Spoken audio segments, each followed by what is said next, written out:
this workshop on deconstructing design. I think I have a few sort of points to make. I'm not a designer, so let me just clarify that first. You must have realized that from all the email correspondence that I had with you.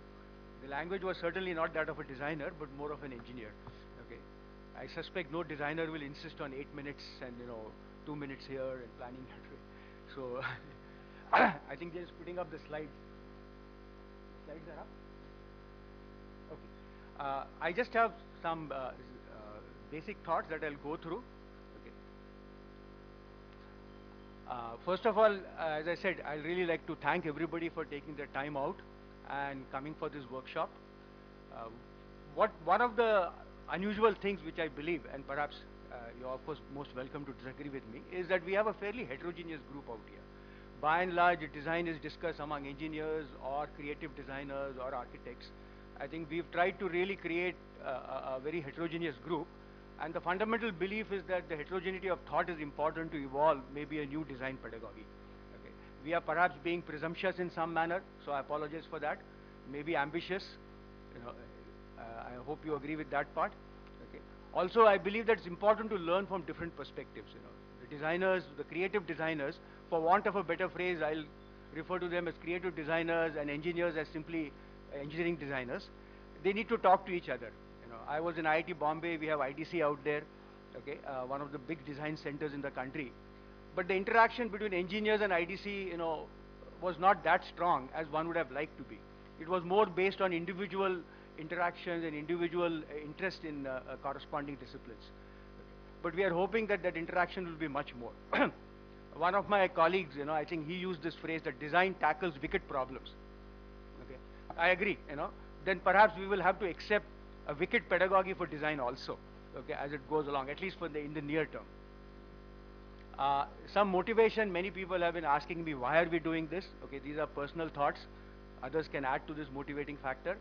Okay, first we want to have a design manifesto in order to promote design in various engineering institutions, IITs, NITs, and other engineering colleges also across the country.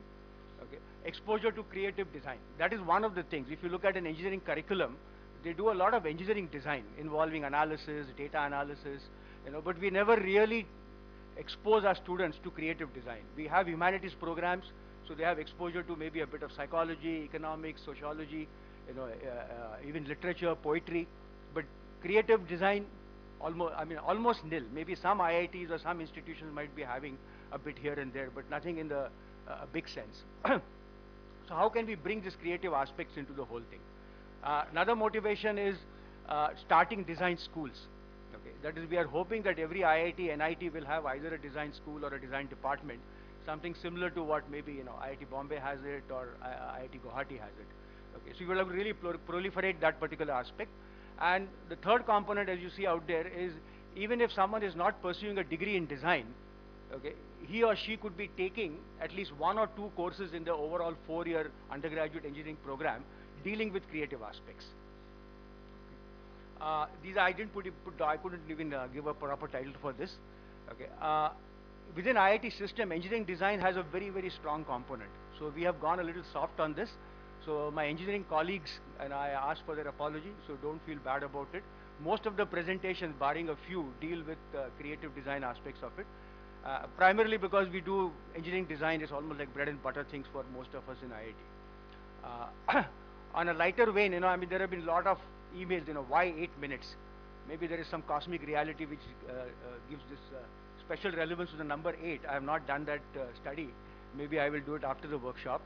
But as they say in the Indian proverb, when you talk of design, okay, and I thought design by very nature should subscribe to the Indian proverb, "Insan ko ishara kafi," right? So we don't need more than 8 minutes to get across our message. My apologies for not being able to accommodate all the speakers. There were many, many requests. We really tried very hard to bring in a large number of people, but still I believe we have left out a few and very good ones. So I sincerely apologize to those who have been left out. My hope is that during the open sessions, we have a fair amount of discussion session. You will be able to say a few words out there. Okay, at least you'll be able to put forward your thought. Okay, so with these, I thank you very much once again.